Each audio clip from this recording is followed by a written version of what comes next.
Welcome to The Explainer. I am absolutely thrilled you're tuning in. We're actually going to skip the traditional agenda today because, honestly, we just need to jump straight into the tension of a massive real-world crisis. We're going to explore how an ancient text speaks directly to the crazy unpredictability of the lives we lead today. We are looking at a fascinating theological breakdown of faith, fear, and human nature for those moments when everything around us is just completely spinning out of control. Okay, let's dive right into this. Just think about that number, 380. We are talking about a 380-kilometer radius of a massive, once-in-a-40-year typhoon that recently threatened the island of Taiwan. The news was completely dominated by it. Work and school were canceled. Literally everyone was braced for catastrophic flooding and wind damage. The anxiety was just incredibly thick. And it's in this exact moment of modern panic and uncertainty that the speaker of our source material grounds their entire message. The source connects that raw, visceral unpredictability of a looming typhoon directly to this incredibly poignant biblical verse from James. What is your life? You do not even know what will happen tomorrow. Because let's face it, no matter how much we prepare, no matter how much advanced technology we have, a single storm can immediately remind us of our sheer human vulnerability. And that perfectly sets the stage for the main ancient allegory we're unpacking today. Section 1. A real-world storm. Sailing into the unknown. So we're moving from the modern coast of Taiwan to the ancient Sea of Galilee. The story focuses on Jesus and his disciples making this incredibly sudden decision to cross the sea right as night is falling. Now, to really grasp this, we have to understand the sheer danger of this journey. The Sea of Galilee isn't an ocean. It's a large, freshwater lake completely surrounded by mountains. Because of this giant bowl-like geography, it was notorious for trapping winds and creating sudden, extremely violent nocturnal storms. And remember, they had no GPS, they had no compass, just the stars. So it was wildly illogical for Jesus, who, remember, spent 30 years as a carpenter, to order a crew of seasoned professional fishermen out onto this specific, treacherous water in the pitch black. So why on earth did these experienced sailors listen to a carpenter about when to set sail? Well, they obeyed this incredibly risky command for one reason. They remembered a previous miracle. Earlier on, Jesus had told them to cast their nets in these exact same waters when they had caught absolutely nothing all night. The result? A haul of fish so massive, their boats were literally on the verge of sinking. So, relying on that past blessing, they set sail into the dark, completely trusting him. Section 2. The Paradox of Sleep. Exhausted humanity versus divine peace. And this is where the central dramatic conflict really kicks in. They're out on the water, this violent storm hits, and the boat is literally filling with water. These professional fishermen are completely convinced they are going to die. But what is Jesus doing? He is fast asleep in the stern. And this brilliantly illustrates a really heavy emphasis from our source material, the deep theological duality of Jesus.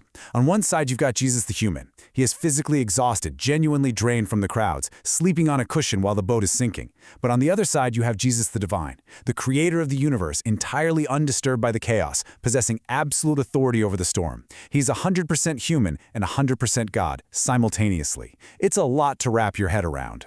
Now, you might be wondering about a fascinating theological paradox that the speaker points out from Psalm 121:4. It states that God, the protector of his people, will neither slumber nor sleep. So, if the scriptures explicitly say that God never sleeps, what does it mean that Jesus is profoundly asleep during a life-threatening crisis? It perfectly highlights his genuine physical humanity. Actually, speaking of sleeping, the source makes a really interesting pivot here to human frailty. The speaker notes that human beings frequently sleep or just completely fail to grasp crucial spiritual moments due to physical or spiritual weakness. Think about it. The very disciples panicking in the storm are the exact same ones who later fall asleep during the Transfiguration, nearly missing Jesus' divine glory. And they fall asleep again in the Garden of Gethsemane, missing his agonizing suffering. Sleep, in this context, really represents the limits of our human capacity to comprehend the divine. Section 3. Human Fear, Divine Power. Waking the Sleeping Teacher. Back in the boat, human capacity has reached its absolute limit. The wind is howling, the waves are crashing, and the panicked disciples are completely out of options. They finally shake their sleeping teacher awake and scream this raw, incredibly emotional question. "Teacher, do you not care that we are perishing?" The speaker analyzes this amazing moment of human desperation. Were they waking him out of anger, blaming him for bringing them out into this deadly storm? Like, you told us to come out here and now we're going to die? Or were they waking him up to beg for a miracle? You gave us the fish, now save our lives. Honestly, it's likely a messy, chaotic combination of both. And here is the absolute turning point.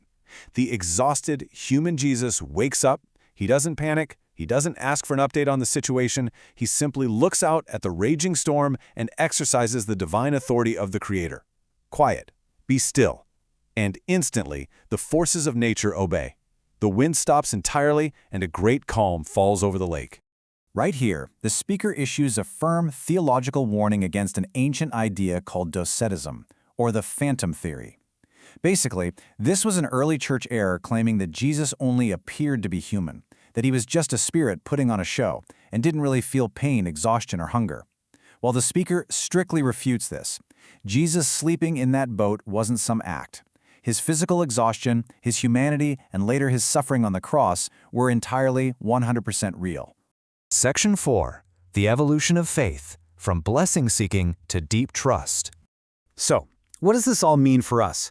Well, this ancient story is really a mirror reflecting the modern psychological evolution of our own faith. Now, what's really interesting here is the stark contrast between the two miracles we've discussed. When Jesus helped them catch the fish, the focus was entirely on abundance and blessings.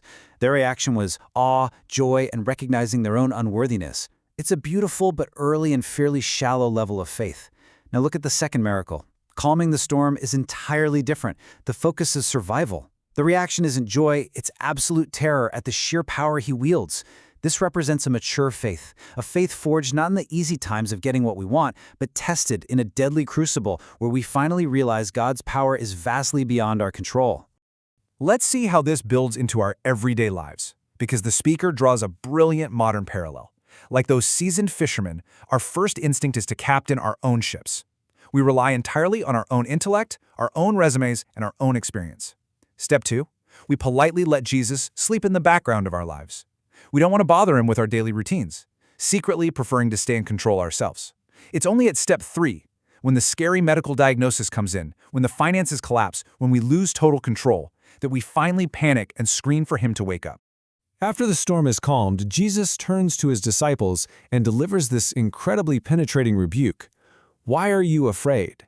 Do you still have no faith? He wasn't just talking about their fear of the wind. He was challenging their entire paradigm. They loved the God who brought them fish, but did they truly trust the God who allows them to sail right into a storm? The speaker challenges us to reflect on our own reactions. Do we only want the God of the good times, or do we truly trust the master of the storm? Which leaves us with this final, incredibly provocative question: is Jesus just sleeping in your boat until you run out of options? Are you only waking him when your own experience completely fails you? I really hope this explainer has challenged you to look at how you navigate the unpredictable storms of your own life, and whether your trust is built on easy blessings or on a deep, unshakable reliance on the one who commands the wind and the waves. Thanks so much for joining me on The Explainer today, and keep learning.